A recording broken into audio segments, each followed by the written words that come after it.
Today Mohini Ekadasi. The glories are described in the Surya Puran. Once Maharishi Yudhishthira asked Lord Krishna, "O Janardhan, what is the name of the Ekadashi that occurs during the waxing moon in the month of April-May? What is the process for observing this Ekadashi? Also, what is the merit one obtains by following this Ekadashi? Please explain all these to me in detail." Lord Krishna replied, "Son of Dharma, please hear me attentively as I describe the story that sage Vashisht once told Lord Ramachandra. One time long ago, Lord Ramachandra said to the great sage Vashisht, 'O respected sage, I am feeling great distress due to the separation of Sita, the daughter of King Janak. And you explain to me the great vow to follow, which will mitigate all one's sinful reactions and distresses.' The great sage Vashisht, who was the spiritual master of Ramachandra, said, 'My dear Ram, your intelligence is sharp and mixed with faith. Moreover, your question is beneficial for the entire humanity. Just by chanting and remembering your all auspicious holy names, all living entities can become purified and eligible to achieve all auspiciousness.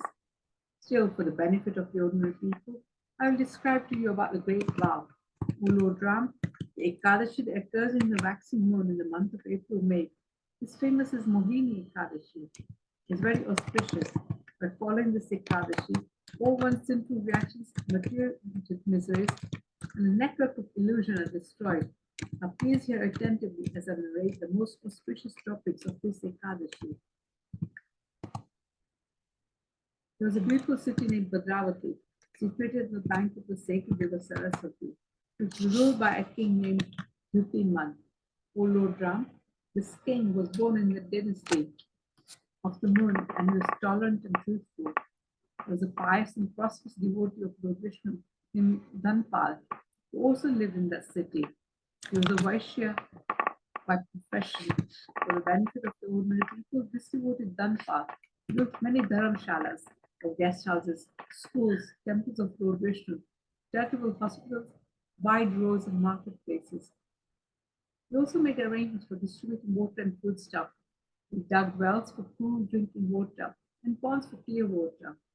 He also built gardens for flowers and fruits. In this way, he properly utilized his wealth for the benefit of all, and thus successfully demonstrated the true meaning of his name. This pious devotee of Lord Vishnu was always faithful, benefactor of others, and engaged in devotional service to Vishnu, with 5 sons named Saman, Yutiman, Medhavi, Sukriti, and Distabhuti. His son Distabhuti was most sinful, was extremely wicked, ill-natured, always engaged in bad association, and having illicit connection with unchaste women. He was also fond of gambling and drinking wine. He even took pleasure in killing and torturing other living entities. In this way, he engaged in all kinds of sinful activities and soon turned into an abominable son of a most pious father and was a disgrace to the family. He never showed respect to the demigods, yes, all forefathers or Brahmins. He was constantly engaged in thinking of committing sinful activities and thus lived a contemptible life. The sinful wretch Distabhuti misused all his father's wealth in many useless activities. He always ate abominable foodstuff and remained always absorbed in drinking wine. One day, on seeing his shameless son walking in a public place while places his hand on the shoulder of a prostitute, Dhanpal became extremely hurt. On that very day, he threw out his spoiled son from the house. Mr. Budi then became bereft of everyone's affection, including from his father, mother, brothers, relatives, and friends. He was degraded from his position in caste society and the pious community and became an object of hatred for everyone. After being thrown out from his father's house, Mr. Budi continued his sinful propensities. With the money he received by selling his personal clothes and ornaments, soon that also came to an end. Gradually, due to lack of sufficient food, his body became weak and skinny. On realizing that he had become poor, his so-called deceitful friends left him, condemning him on various pretexts. Mr. Budi was now full of anxiety, had no food or clothes, and was extremely afflicted with hunger. So he began to contemplate. What shall I do now? Where shall I go? By which means will I survive? After contemplating this way, he decided there was no other alternative than to start stealing for his survival. So with a desire to steal, he began to wander throughout the city. Sometimes the king's guard would arrest him. After considering his father's greatness, he would release him. After being caught and released in the cell many times, he was once again formally arrested for committing a special kind of theft. He was taken to the king, who awarded him severe punishment. The king said, "You sinful, foolish creature, you cannot stay within this kingdom anymore, for you are the greatest sinner. I'm releasing you for now. Leave this kingdom immediately and go wherever you wish." Mr. Buddhi, afraid of being punished again, left the kingdom, went far away and entered a dense forest. Within the forest became so afflicted with hunger and thirst that he began to kill beasts and birds indiscriminately, and let the raw flesh. For many years he wandered throughout the forest like a hunter, holding a bow and arrows in his hands, and killing innocent animals and engaging in sinful activities. Mr. Buddhi was always miserable and anxious. But one day, due to some past pious deeds, he arrived at the sacred ashram of the great saint Kondinya while wandering about the forest.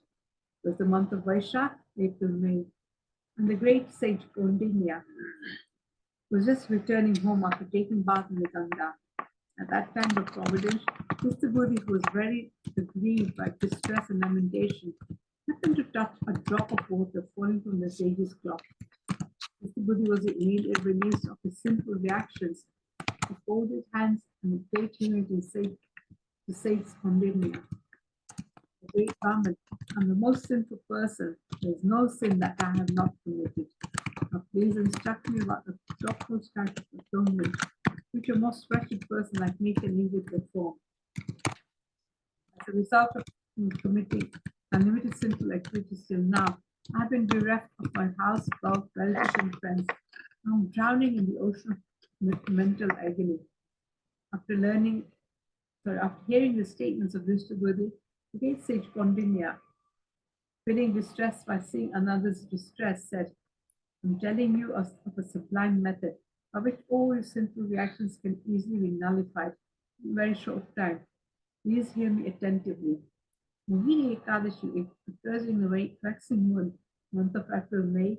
Truly destroys a mountain of sinful reactions as big as Mount Sumeru, accumulated from many, many lifetimes. Therefore, you should faithfully observe this Ekadashi." Hearing these words from the great sage, Mr. Buddha became joyful and properly observed that Ekadashi, according to the rules and regulations instructed by the sage. Best of kings, by observing this Mohini Ekadashi, the most sinful Mr. Buddha soon became devoured of all sinful reactions. After assuming a divine body, he returned to the all auspicious abode of Lord Vishnu. By riding on the back of the Gurud, "O Ramachandra, this vow certainly removes all kinds of illusion in the darkness of ignorance. Any piety accumulated by taking bath in the holy waters, giving in charity, and performance of sacrifice cannot be compared with the piety one attains by observing this Mohini Ekadashi." Mohini Ekadashi. Yay. It's a very powerful Ekadasi. The famous Ekadasi, actually. Anybody, any questions, any comments? So, Radhika, would you like to share your screen? Yes. Thank you. So we're very lucky to hear the Vishnu Sahasranam and especially on an auspicious day like today, Ekadasi. Thank you, Radhika, for giving us this opportunity to hear.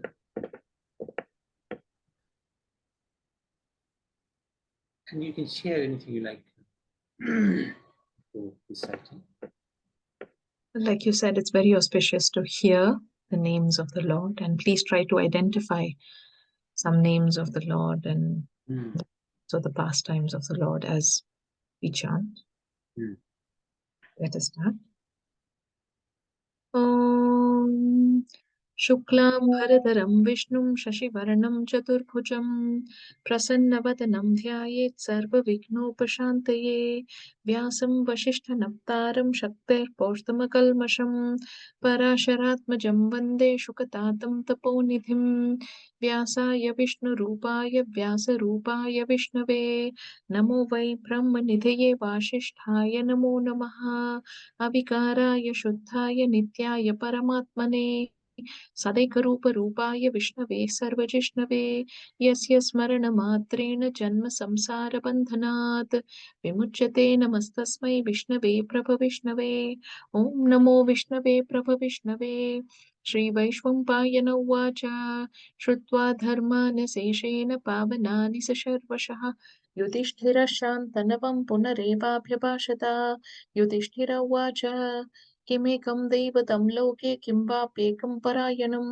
स्तुवन्तः कं कमर्चन्तः प्राप्नुयुर्माणवा शुभं को धर्मः सर्वधर्माणां भवतः परमो मतः किं च पन्मुच्यते जन्तुर्जन्म संसारबन्धनात् श्रीभीष्मर उवाच जगत्प्रभुं देवदेवम् अनन्तं पुरुषोत्तमम् स्तुवन्नाम सहस्रेण पुरुषः सततोदितः तमेव चार्चयन् नित्यं भक्त्या पुरुषमव्ययम् ध्यायन् स्तुवन्नमस्यंश यजमानस्तमेव च अनाधिनिधनं विष्णुं सर्वलोकमहेश्वरं लोकाध्यक्षं स्तुवन्नित्यं सर्वदुःखादिको भवेत् ब्रह्मण्यं सर्वधर्मज्ञं लोकानां कीर्तिवर्धनं लोकनाथं महद्भूतं सर्वभूतभवोद्भवम् एष मे सर्वधर्माणां धर्मोऽधिकतमो मतः यद्भक्त्या पुण्डरीकाक्षं स्तवेरच्चैनरः सदा परमं यो महत्तेज परमं यो महत्तपः परमं यो महद्ब्रह्म परमं यः परायणं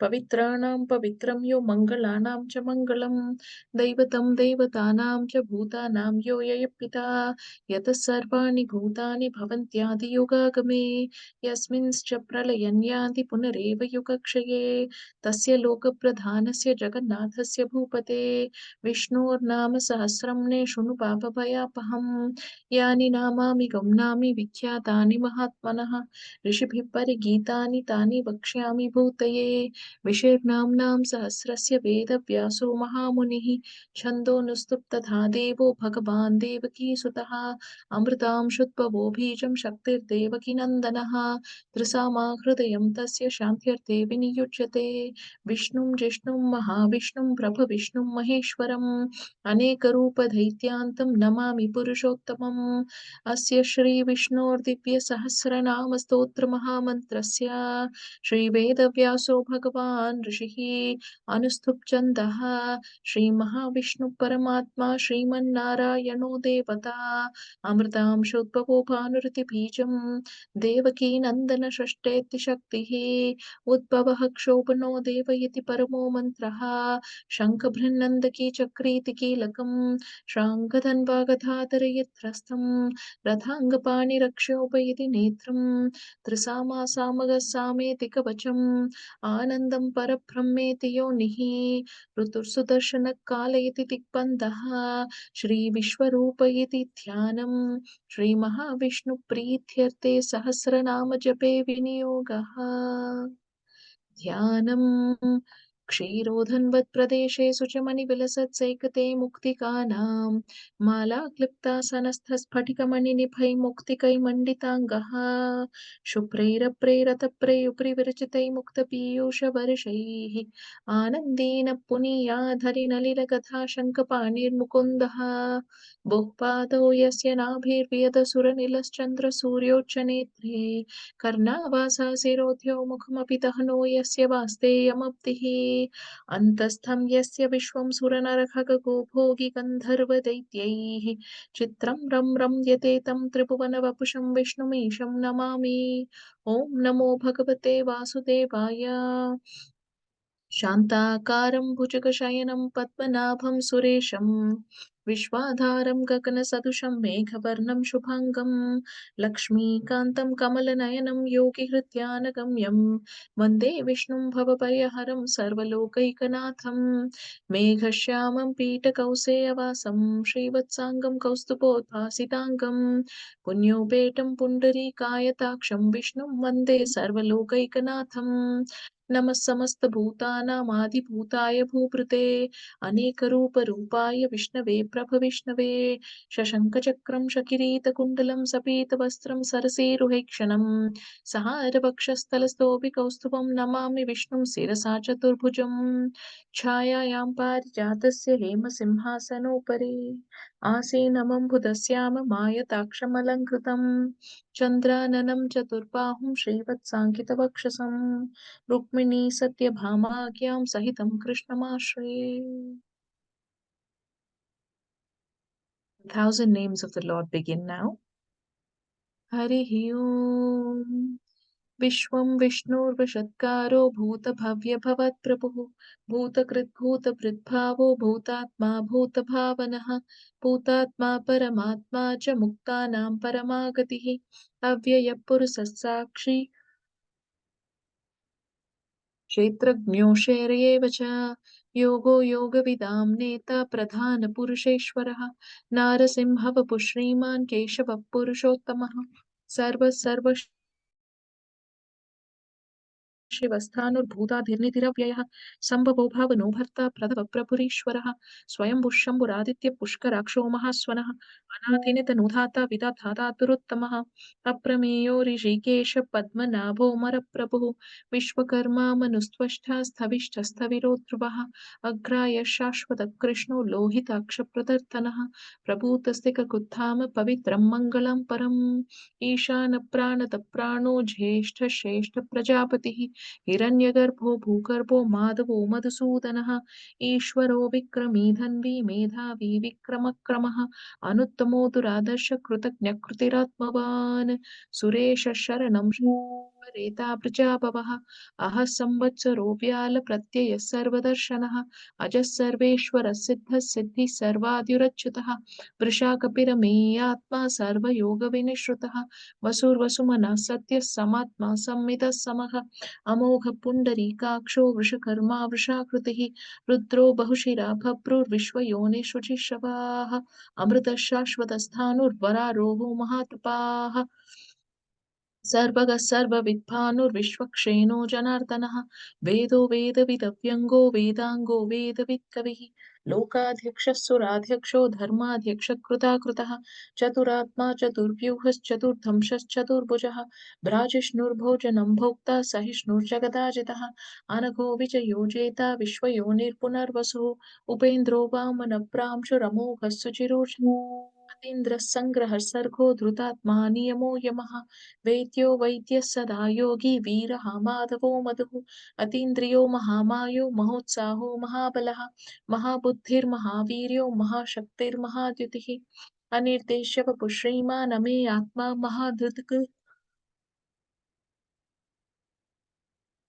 महेश्वासो महीभर्ता श्रीनिवासः सताङ्गतिः अनिरुद्धः सुरानन्दो गोविन्दो गोविदाम्पतिः मरिर्चित्तमनोहंसः सुपर्णो भुजगोत्तमः हिरण्यनाभः सुतपा पद्मनाभप्रजापतिः अमृत्युः सर्वदिक्सिंहः सन्धाता सन्धिमान् स्थिरः अजो दुर्मशनः शास्ता विशुरात्मा सुरारिः गुरुर्गुरुतमो धाम सत्य सत्यपराक्रमः निमिषो निमिषस्रग्वी वाचस्पतिरुरारधीः अग्रणी ग्रामणी श्रीमान् न्यायो नेता समीरणः सहस्रमूर्धा विश्वात्मा सहस्राक्षः सहस्रपात् आवर्तनो निवृत्तात्मा संवृतः संभ्रमर्थनः अह संवर्तको वह्निनलिलोधरनीधरः सुप्रसादप्रसन्नात्मा विश्वदिक् विश्वभुक् विभुः सत्कर्ता सत्कुतः साधु जह्नुर्नारायणो नरः असङ्ख्येयो प्रमेयात्मा विशिष्टः शिष्टकृच्छिचिः सिद्धार्थ सिद्ध संकल्प सिद्धिद सिद्धि साधनः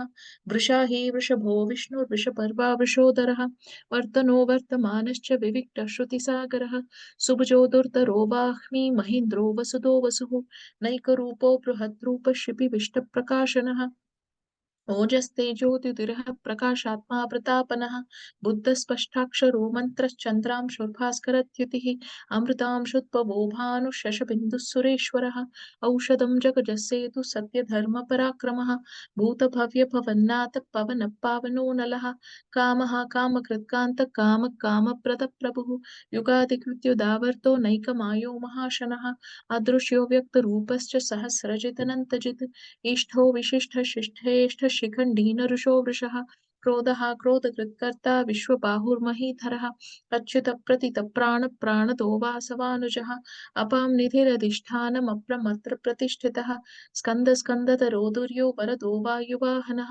वासुदेवो बृहद्भानुरादिदेवः पुरन्दरः अशोकस्थारनस्थार शूरः शौर्यजनेश्वरः अनुकूलशतावर्त पद्मी पद्मनिवेक्षणः पद्मनाभोरविन्दाक्ष पद्मगर्भशरीरभृत् महद्धिरितो वृत्तात्मा महाक्षोकरुडध्वजः अतुलशरभो भीमः समयज्ञो हविर्हरिः सर्वलक्षणलक्षण्यो लक्ष्मीवान् संवितिञ्जयः विक्षरोरोहितो मार्गो हेतुर्दामोदरः सहः महीधरो महाभागो वेगवानमिताशनः उद्भवः क्षोभनो देव श्रीगर्भः परमेश्वरः करणं कारणं कर्ता विकर्ता गहनो गुहः व्यवसायो व्यवस्थान संस्थान स्थानदो ध्रुवः पुष्टः पुष्टः सुवेक्षणः रामो विरजो मार्गो नेयो नेयो नेयः वीरशक्तिमतां श्रेष्ठो धर्मो धर्मविदुत्तमः वैकुण्ठः पुरुष प्राणद प्रणवप्रतुः हिरण्यगर्भ शत्रुघ्नो व्याप्तो वायुरधोक्षजः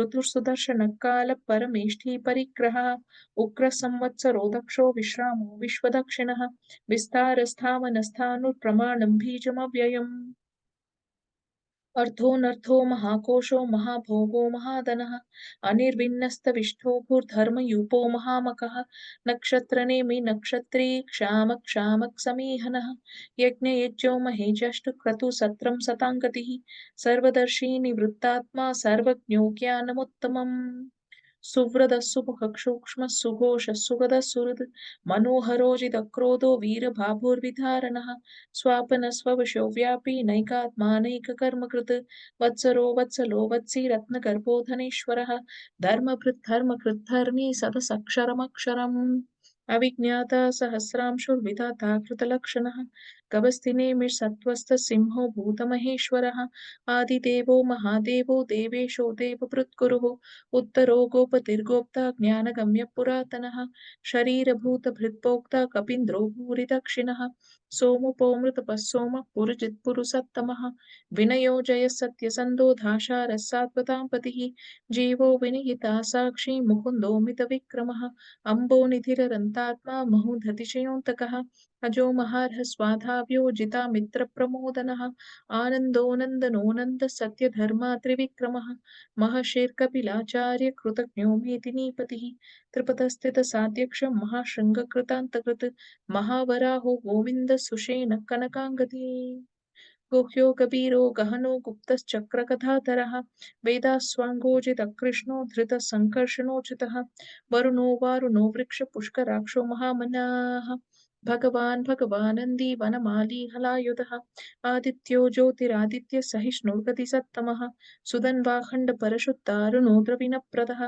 दिवस्पृक् सर्वदिग्व्यासो वाचस्पतिरयो निजः त्रिसामासामगस्साम निर्वाणं भेषशं सन्न्यासकृच्छमुश्चान्तो निष्ठा शान्तिपरायणम् शुभाङ्गशान्तिदश्रेष्ठा कुमुदकुवलेशयः गोहितो गोपतिर्गोप्ता वृषभाक्षो वृषप्रियः अनिवर्ती निवृत्तात्मा संसेक्षाक्षेमकृच्छिवः श्रीवत्सवक्षा श्रीवास श्रीपति श्रीमताम्बरः श्रीधर श्रीश श्रीनिवास श्रीनिधिल श्रीविभावनः श्रीधर श्रीकर श्रेय श्रीमान् लोकत्रयाश्रयः स्वक्षस्वङ्गशतानन्दो नन्दिर्ज्योतिर्गणेश्वरः विजितात्मा विधेयात्मा सत्कीर्तिश्चिन्न संशयः उदीर्णः सर्वतिश्चक्षुरनीश शाश्वतस्थिरः भूषयो भूषणो भूतिर्विशोकशोकनाशनः अर्चिष्मानर्चितः कुम्भो विशुद्धात्मा विशोधनः अनिरुद्धो प्रतिधर प्रद्युम्नो मितविक्रमः कालनेमिनिहावीर शौरिशूरजनेश्वरः त्रिलोकात्मा त्रिलोकेश केशवः केशिहा हरिः कामदेव कामपालः कामी कान्तकृतागमः अनिर्देशवपुर्विष्णुर्वीरो नन्तो धनञ्जयः ब्रह्मण्यो ब्रह्मकृत् ब्रह्म ब्रह्म ब्रह्मविवर्धनः ब्रह्मविद् ब्राह्मणो ब्रह्मी ब्रह्मज्ञो ब्राह्मणप्रियः महाक्रमो महाकर्मा महातेजा महोरगः महाक्रतुर्महायज्वा महायज्ञो महाहविः स्तव्यस्तवप्रियस्तोत्रं स्तुतिस्तोत्रारणप्रियः पूर्णपूर्णयिता पुण्यपुण्यकीर्तिरनामयः मनोजवस्थितगरो वसुरेता वसुप्रदः वसुप्रदो वासुदेवो वसुर्वसुमना हविः सद्गति सद्गुति सत्ता सम्भूति सप्तरायणः शूरसेनो यदुश्रेष्ठ सन्निवास सुयामुनः भूतावासो वासुदेव सर्वासु निलयो नलः दर्पः दर्पदोदुप्तो दुर्धरोधापरार्चितः विश्वमूर्तिर्महामूर्तिर्दीप्तमूर्तिरमूर्तिमान् अनेकमूर्तिरव्यक्त शतमूर्तिशताननः एकोनैकस्सवक्कं किं यत् यत् पदमनुत्तमम् लोकबन्धुर्लोकनाथो माधवो भक्तवत्सलः सुवर्णवर्णो हेमाङ्गो वराङ्गश्चन्दनाङ्गदी वीरः विषमशून्यो कृताशीरजलश्चलः अमानी मानतो मान्यो लोकस्वामी त्रिलोककृत् सुमेधा मेधजोधन्य सत्यमेधाधराधरः तेजो वृषोद्युतिरः सर्वषष्ठभुताम्बरः प्रग्रहो निग्रहो व्यग्रो नैकशृङ्गो गदाग्रजः चतुर्मूर्तिश्चतुर्बाहुश्चतुर्व्यूहश्चतुर्गतिः चतुरात्मा चतुर्भावश्चतुर्वेदविदेकपात् समावर्तो निवृत्तात्मा दुर्जयो दुरतिक्रमः दुर्लभो दुर्गमो दुर्गो दुरावासो दुरारिः शुभाङ्गलोकसारङ्गस्तुतन्तुस्तन्तुवर्तनः इन्द्रकर्मा महाकर्मा कृतकर्मा कृतागमः उद्भवः सुन्दरः सुन्दो रत्ननाभः सुलोचनः अर्को वाजसनः शृङ्गी जयन्तः सर्वविजयी सुवर्णबिन्दुरक्षोभः सर्ववागीश्वरेश्वरः महाह्रदो महागर्तो महाभूतो महानिधिः कुमुदकुण्डरकुण्डप्रजन्न पावनो निलः अमृतांशोऽमृतवपुः सर्वज्ञः सर्वतोमुखः सुलभः सुव्रतः सिद्धः शत्रुजिच्छत्रुतापनः न्यक्रोधोदुम्बरो स्वास्तज्जानूरान्दनिशोधनः सहस्राक्षी सप्तजिह्व सप्तैदा सप्तवाहनः अमूर्तिरनगोचिन्त्यो भयकृद्भयनाशनः अनुबृहत्तु शस्तूलो गुणपुण्यगुणो महान् अदृतस्वदृतस्वास्त प्राग्वंशो वंशवर्धनः भारभृत्कथितो योगी योगीशः सर्वकामदः आश्रमशमनः क्षामः सुपर्णो वायुवाहनः धनुर्धरो धनुर्वेदो दण्डो दमयिता दमः अपराजितः सर्वसहो नियन्ता नियमो यमः सत्त्ववान् सात्विका सत्य सत्यधर्मपरायणः अभिप्राय प्रियाहोरः प्रियकृत्प्रीतिवर्धनः विहाय सकतिर्ज्योतिः सुरचित्तभुविक् विभुः रविर्विरोचन सूर्य सविता रविलोचनः अनन्तहुत भुक्पोक्ता सुखदोनैकतोऽग्रजः अनिर्विण्णः सदामर्षि लोकादिस्थानमत्पुतः सनातनतमः कपिलः कपिरव्ययः स्वस्तिद स्वस्तिकुत्स्वस्ति स्वस्ति भुक् स्वस्ति दक्षिणः अरोधः कुण्डली चक्री विक्रम यूजितशासनः शब्दादिकशब्दसः शिशिरः शर्वरीकरः अक्रूरपेशलो दक्षो दक्षिणः क्षमिनाम्बरः विद्वत्तमो वीतभय पुण्यश्रवणकीर्तनः उत्तारणो दुष्कृतिः पुण्यो दुःस्वप्ननाशनः वीरः रक्षणः सन्तो जीवनपर्यवस्थितः अनन्तरूपोऽनन्तश्रीजितमन्युर्भयापहः चतुरशोकबीरात्मा विदिशो व्यादिशो दिशः अनादिभूर्भुवो लक्ष्मी सुवीरो रुचिराङ्गदः जननो जनजन्मादि भीमो भीमपराक्रमः आधारनिलयो धाता पुष्पहासप्रजाकरः ऊर्ध्वगः सप्तदाचार प्राणद प्रणवप्रणः प्रमाणं प्राणनिलय प्राणभृत् प्राणजीवनः तत्त्वं तत्त्वविदेकात्मा जन्ममृत्युजरातिकः भूर्भुवस्वस्तरुस्तारः सविता प्रपितामहः यज्ञो यज्ञपतिर्यज्वा यज्ञाङ्गो यज्ञवाहनः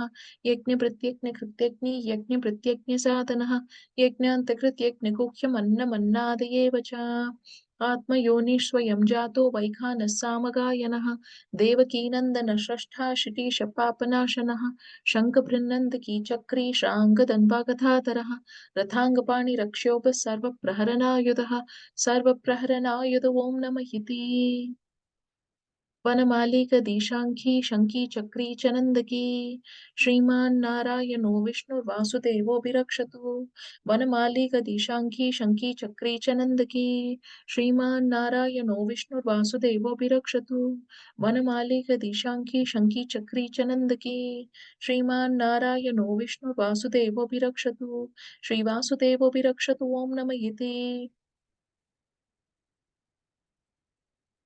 This is the last Phalashruti. With that, the names of the Lord end.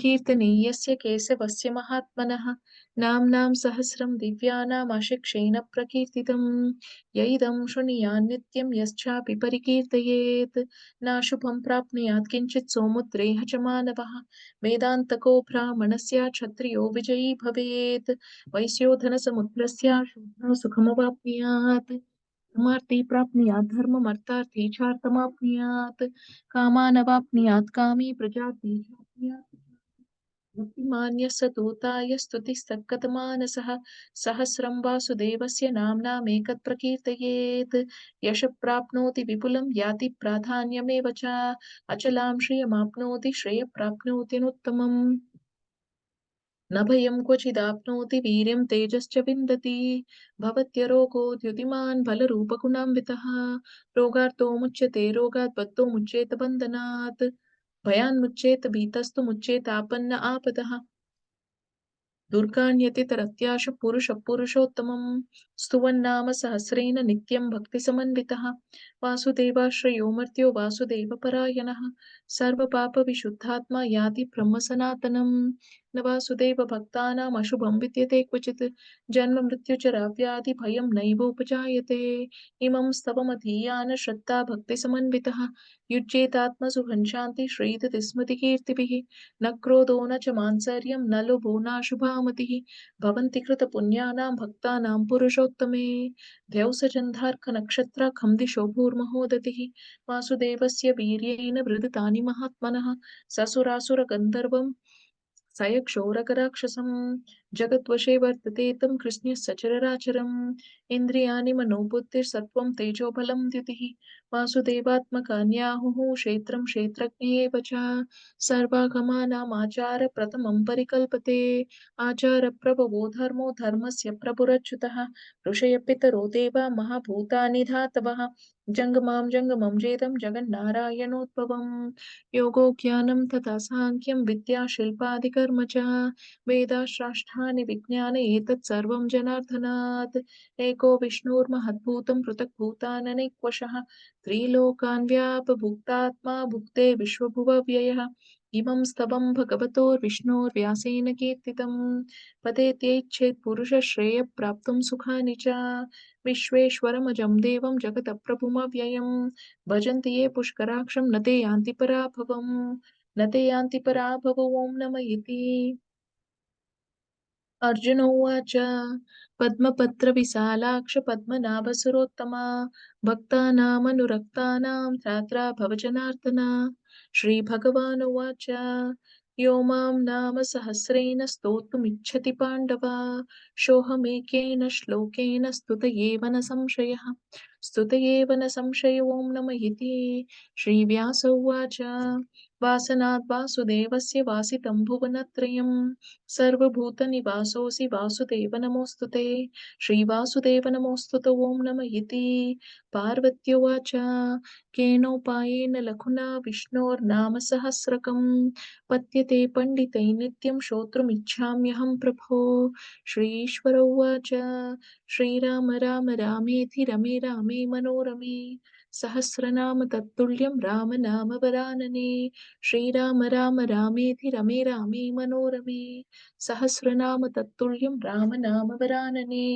Shriram Ram रामेति रमे रामे मनोरमे सहस्रनाम तत्तुल्यं राम नाम वरानने श्रीराम नाम वरानन ॐ नम इति ब्रह्मोवाच नमोऽस्त्वन्ताय सहस्रमूर्तये सहस्रपादाक्षिशिरोरुबाहवे सहस्रनाम्ने पुरुषाय शाश्वते सहस्रकोटियुगधारिणे नमः सहस्रकोटियुगधारिणे नम ॐ नम इति श्रीसञ्जय उवाच यत्र योगेश्वर कृष्णो यत्र पार्थो धनुर्धरः तत्र श्रीविजयो भूते ध्रुवा नीतिर्मतिर्मम श्रीभगवानुवाच अनन्याश्चिन्तयन्तो मां ये जनाः पर्युपासते तेषां नित्याभियुक्तानां योगक्षेमं वहाम्यहम् परित्राणाय साधूनां विनाशाय धर्मसंस्थापनार्थाय संघे युगे अर्थास्ति घोरेषु च व्याशेषु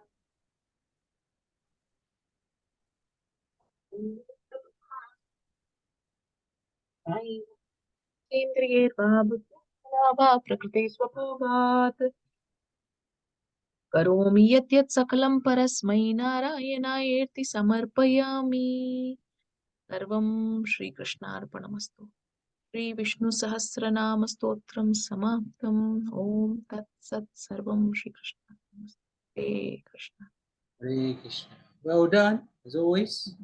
Vishnu Sahasranam ki jai, Radhika ki jai. Very well done. Thank you.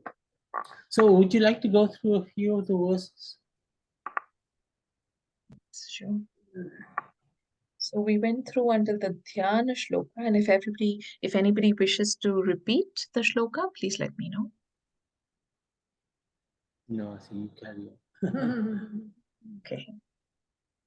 Is that clear? Is that big enough? Yes, Yeah. it's good. अथ ध्यानं क्षीरोधन्वत्प्रदेशे शुचिमनिविलसत्सैकते मुक्तिकानां मालाक्लिप्तासनस्थस्फटिकमणिनिभैर्मुक्तिकैमण्डिताङ्गः शुभ्रैरप्रेरतप्रैरुपरिविरचितैर्मुक्तपीयूषवर्षैः आनन्दीन पुनीयाधरिनलिलकथा शङ्खपाणिर्मुकुन्दः. How beautiful. In the region of the ocean of milk, seated on a garland of pure gems and pearls, adorned with pearls resembling crystal gems, with white clouds, with rains of free nectar, delighting us, may the lotus and maize of the holy mountains, holding a conch, be our joy. बुःपादौ यस्य नाभिर्वियतसुरनिलश्चन्द्रसूर्योच्चनेत्रे कर्णावासासिरोध्यो मुखमपि दहनो यस्य वास्तेयमब्धिः अन्तस्थं यस्य विश्वं सुरनरखगो भोगि गन्धर्वदैत्यैः चित्रं रम्यते तं त्रिभुवनवपुषं विष्णुमीशं Namami. I bow before God, that God, Vishnu, who is the Lord of the three worlds, who has earth at his feet, who has air as his soul, who has sky as his belly, who has the moon and sun as eyes, who has the four directions as ears, who has the land of gods as head, who has fire in his mouth, who has sea as his stomach, and in whose belly play and enjoy gods, men, birds, animals, serpent, men, Gandharvas, and Asuras.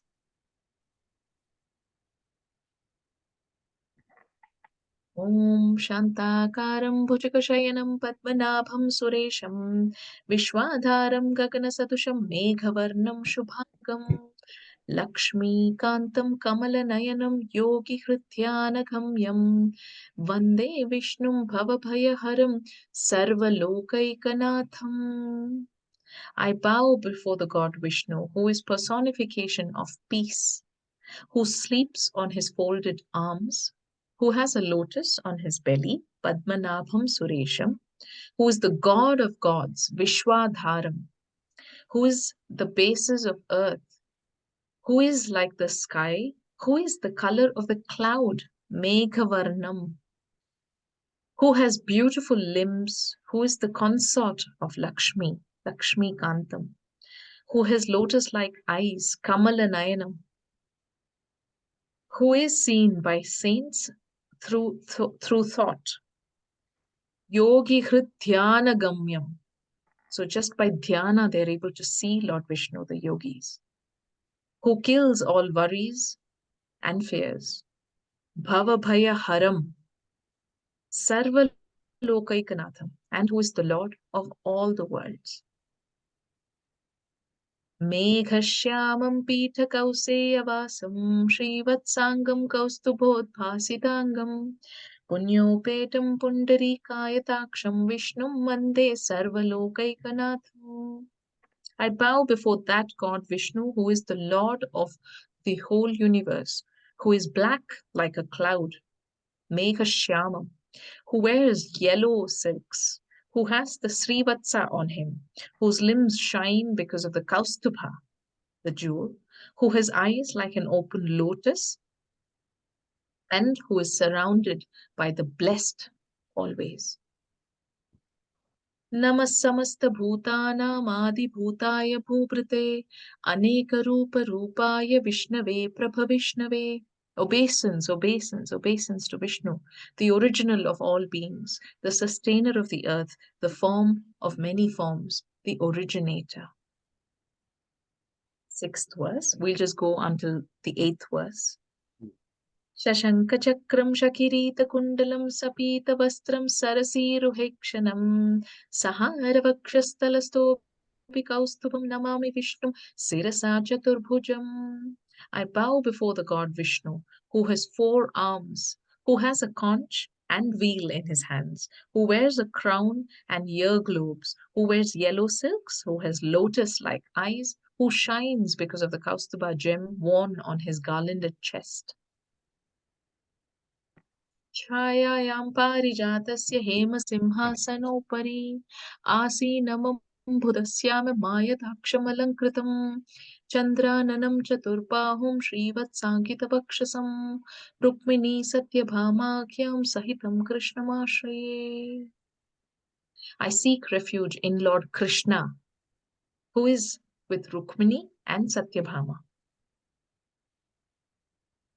who sits on a golden throne in the shade of Parijata tree, who is of the color of the black cloud, who has long, broad eyes, who has a face like the moon, who has 4 hands, and who has a chest adorned by Srivatsa.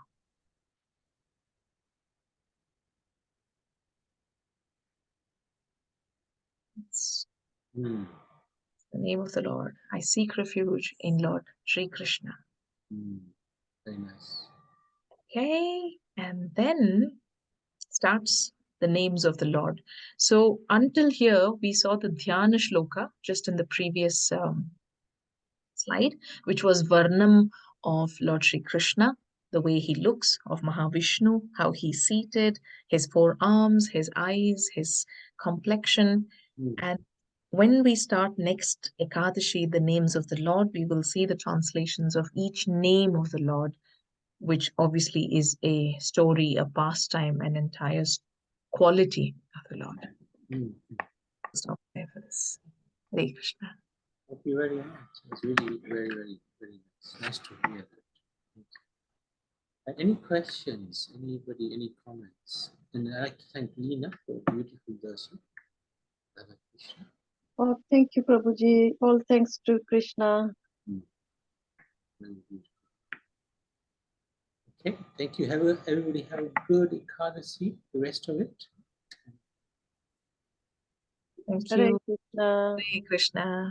Thursday is Lord Nrsimha Day Sapiens Day, so it's a good fasting day till dusk, 8:30.